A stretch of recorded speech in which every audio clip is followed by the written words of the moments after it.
ಕಾರವಾರ ನಗರದ ಬಿಲ್ಟ್ ವೃತ್ತದ ಬಳಿ ಗುರುವಾರ ಮಧ್ಯಾಹ್ನ ನೌಕಾನೆಲೆಯ ಸಿಬ್ಬಂದಿಯ ಕಾರು ಹಾಗೂ ಸಾರಿಗೆ ಬಸ್ ನಡುವೆ ರಸ್ತೆ ಅಪಘಾತ ಸಂಭವಿಸಿದ್ದು ಕಾರಿನ ಮುಂಭಾಗ ನುಜ್ಜುಗುಜ್ಜಾಗಿದೆ. ನೌಕಾನೆಲೆಯ ಸಿಬ್ಬಂದಿ ಗುಣಾಜಿತ್ ಅವರು ತಮ್ಮ ಪುತ್ರನೊಂದಿಗೆ ಕಾರವಾರದಿಂದ ನೌಕಾನೆಲೆಯ ಕಡೆಗೆ ಹೊರಟಿದ್ರು. ಈ ವೇಳೆ ಸವಣೂರು ಕಾರವಾರ ಸಂಪರ್ಕಿಸುವ ಸಾರಿಗೆ ಬಸ್ ಬಿಲ್ಟ್ ವೃತ್ತದ ಬಳಿ ಬರುತ್ತಿದ್ದಂತೆ ಅಪಘಾತ ಸಂಭವಿಸಿದೆ. ವೃತ್ತದ ತಿರುವಿನಲ್ಲಿ ಬಸ್ ಬಂದಾಗ ಕಾರು ಬಸ್ನ ಮುಂಭಾಗಕ್ಕೆ ಡಿಕ್ಕಿ ಹೊಡೆದಿದೆ.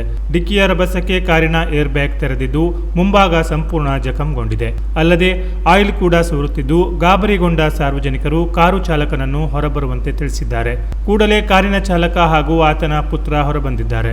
ಅಪಘಾತದಲ್ಲಿ ಕಾರಿನಲ್ಲಿದ್ದವರಿಗೆ ಸಣ್ಣ ಗಾಯಗಳಾಗಿವೆ. ಕಾರವಾರ ಸಂಚಾರ ಠಾಣೆಯ ಪೊಲೀಸರು ಸ್ಥಳಕ್ಕೆ ಆಗಮಿಸಿ ಪ್ರಕರಣ ದಾಖಲಿಸಿಕೊಂಡಿದ್ದಾರೆ.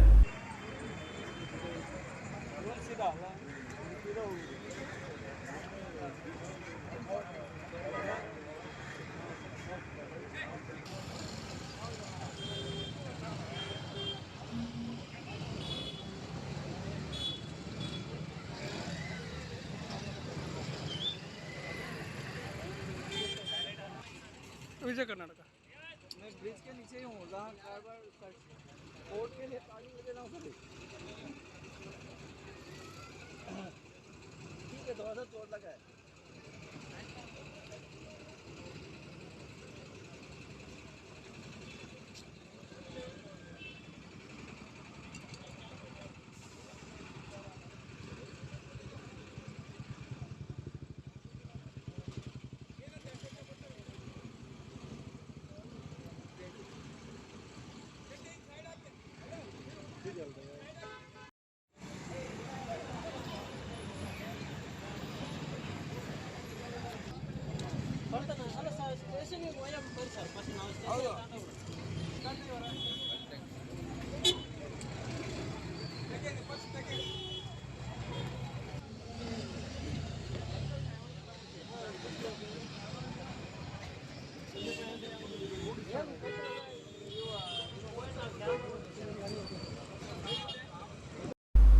Canara plus news Karwar.